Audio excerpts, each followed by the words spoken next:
It's Laura Eubanks of Design for Serenity, and I am in Escondido today with Miguel at the Bennett's, just doing a little weeding, you know? I love that they call us before it gets out of hand. It was a couple hours, no big deal, and so gratifying because we were able to get every single one pulled. But this is one of my favorite gardens. So, you know, I love coming here for any reason. It is maturing so beautifully. It is March in Southern California. And I'll show you, some of our success stories that I'm so excited about. This Kumara plicatillis was dying in the backyard, just rotting. So we had to end up throwing part of it away, and then we took the part that was still viable and popped it in the ground out front, and she's thriving. So that makes me so happy. This aloe ferox defies reason. I mean, holy crap, it's so big. It's so beautiful. I had no idea. This has been in the ground maybe 3 years. It started out as a 15-gallon plant, and it is now standing at a solid 6 feet and probably 5 feet wide. Here's one of my favorite areas. This tight little xeriscape with a whopping 3 plants total. So what we have here is a study in elevation. I know it's a little tricky to see it in a video, but we've got a mound, and then we have rocks of different shapes and sizes scattered hither and thither. I have the Palm Springs Gold 3/4 inch with just a few of the jade chips tossed about. I've got this gorgeous pot with a mature mammillaria in it. And then I've got another mammy over here. And then a smaller mammy right here. And that's it. And just love this. It's just so tidy and it's so cute. And it's such a juxtaposition to the bed behind it, which is densely planted in tapestry. And this this Pachypodium lemurii, this is another one, started out pretty basic. It is now 15 feet tall, probably. Just absolutely remarkable. Here's this tapestry. Has been reworked. The last time we came here to do a maintenance, I mean, it got literally gutted. I had Terry here, Blonde Terry, and she took this thing apart and put it all back together using cuttings. And it has just knit together so beautifully. It's so colorful. This front yard is sunnier than the back. The back stays pretty shady. So the color needs to happen out here. I have tried to pull color into the back, but it always, and I'll show you, it always kind of turns green. Like the Sedum Adolphis are a great one, but they're not so green, or I'm sorry, not so orange back there. But out front, yeah, we get a lot more sun and some really good color. Here is a Yucca rostrata sapphire. I got this at Waterwise Botanicals, and when I took it out of the 15-gallon squatty can, it was like bare root. And I'm like, uh-oh, but you know what?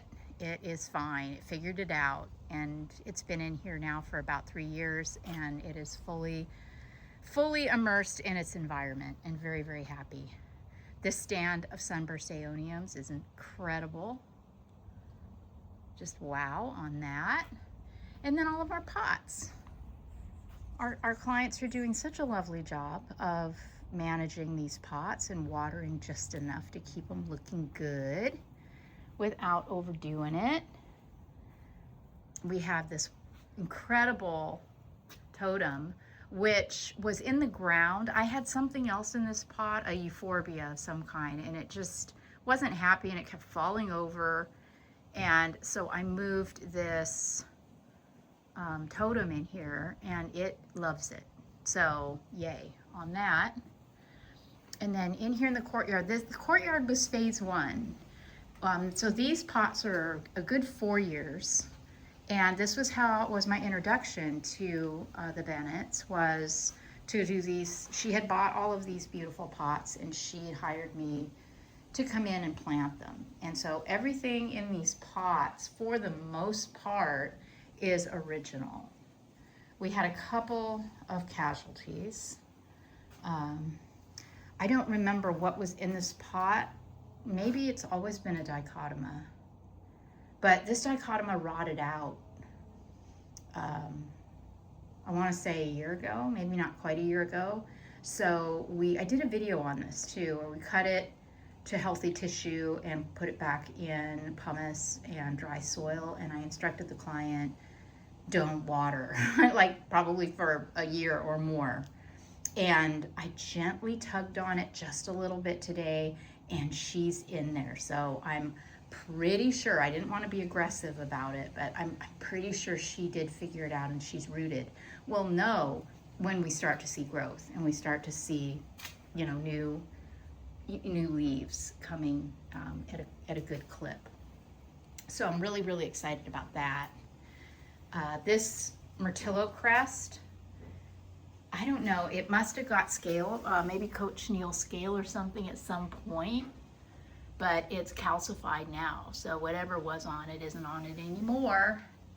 And then this beautiful trigona. You know, I don't know how this thing stays so red in here in the shade, but I am here for it.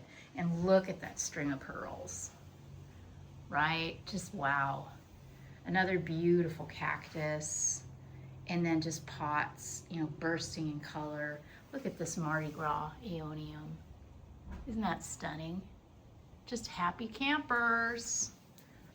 We've got a Hercules in here that is, it's okay. I mean, it's not really, really happy, but it's happy enough. You know, it's just sort of living its best life. It's not doing a whole lot. And you can see the leaves are kind of small, right? Because it probably would be much happier in the ground and would probably prefer a little more sun, but it's totally holding its own. So very, very pleased overall with that situation. Okay, let's move on.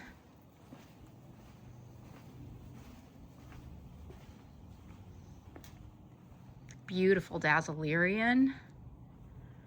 And we've got 3 Palo Verde Desert Museums in this yard. Clients love them.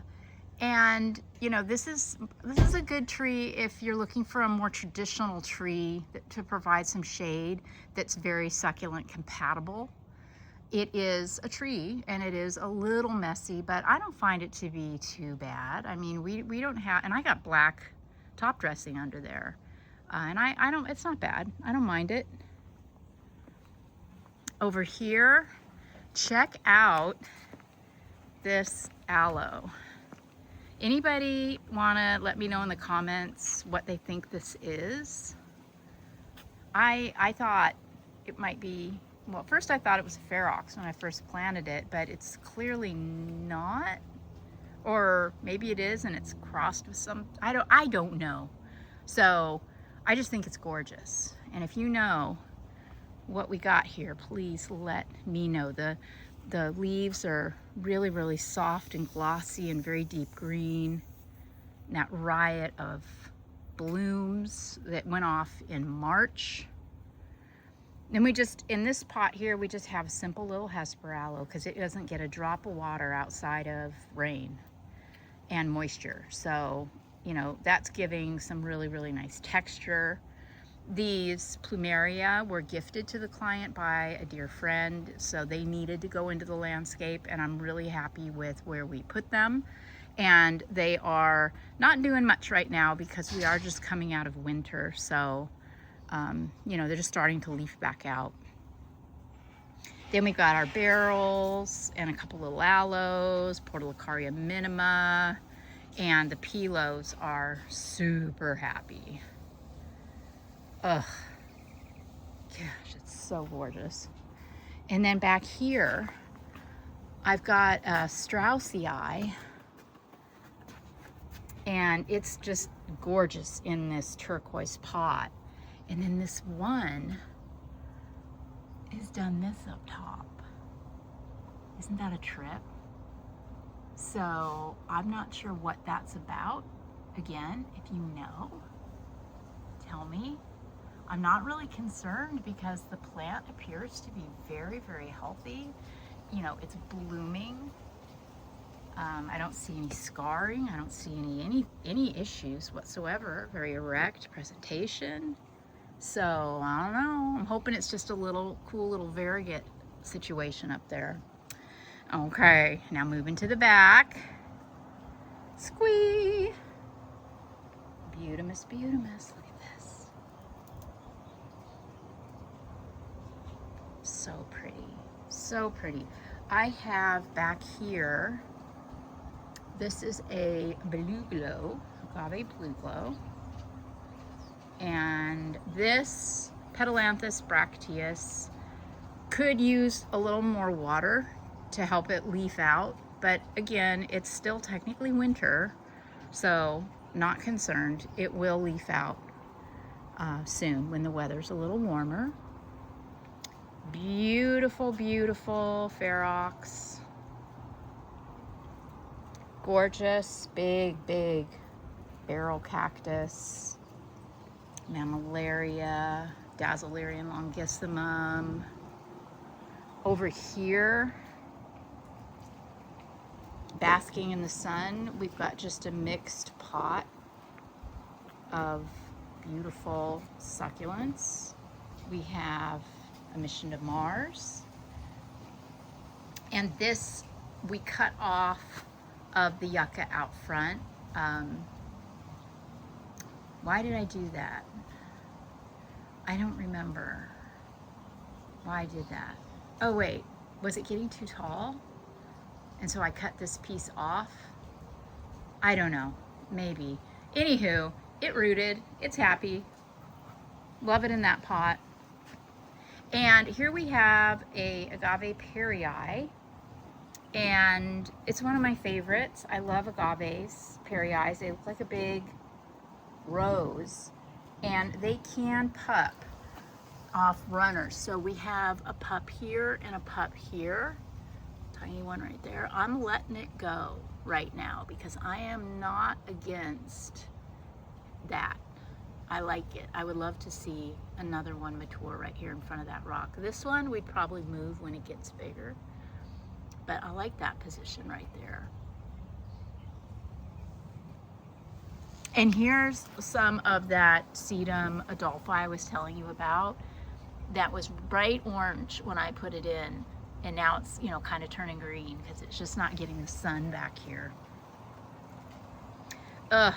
Here is an aloe Hercules, magnifique.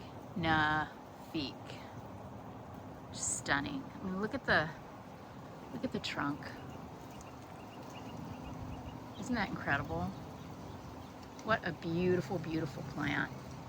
All of my aloes, anything valuable, I plant on mounds just to ensure drainage. And I usually have zero issues. Here are the Aeonium sunbursts I was telling you about. Look at the color on that. Isn't that nuts? And that cool euphorbia back there. That's just cool. You know, I planted them, but I didn't know it was gonna look that good. I just think that's art right there. Love that. And then we've got at the base a beautiful Crassula undulata. So yeah, that whole thing is just working. Everything in this garden is working. We've got a Bainesii here that is looking fantastic and growing, really, really getting its legs. Alua Audia procera back there. Another mission to Mars here. I had Cameronii in here and they didn't do so good. So those ended up being popped in around the yard. Oops, I see a weed. I missed one. Oh dear, can't have that. All right, got it. Yeah, so, you know, it just goes on and on. Here's another little xeriscape area that's enjoyed from the kitchen window. We had a challenge here in that there wasn't irrigation. So I created a really, really interesting little xeriscape. And it's just clean. You know, there's just something about a tidy, clean, minimalistic space, isn't there? And I love it juxtaposed with wildness, with wild tapestries and color and texture, just like crazy, crazy. I like the opportunity to do both in a garden setting. Here is a fun monkey tail. I tried a couple of things in this pot with no success because again, this gets zero water and it's very exposed, but I think the monkey tail is going to be happy there. This little Draco had me worried last year. It was very brown and very unhappy, but it is looking fantastic now. So whatever was going on with it, it figured it out.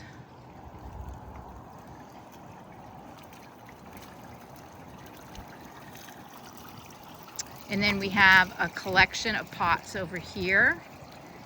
And I've changed a few things out over the years. I think I recently added this Myrtillo and a little Ramosissima. But for the most part, these are original. Isn't that a pretty view?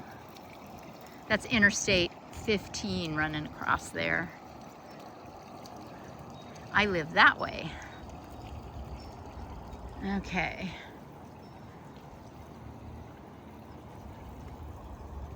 More pots.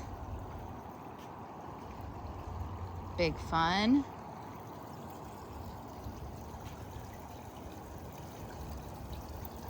I popped a mammillaria in this pot. I had something else in there that wasn't happy. And this trigona is not as happy as the one in the courtyard that basically gets no sun. So I don't know. Go figure, right?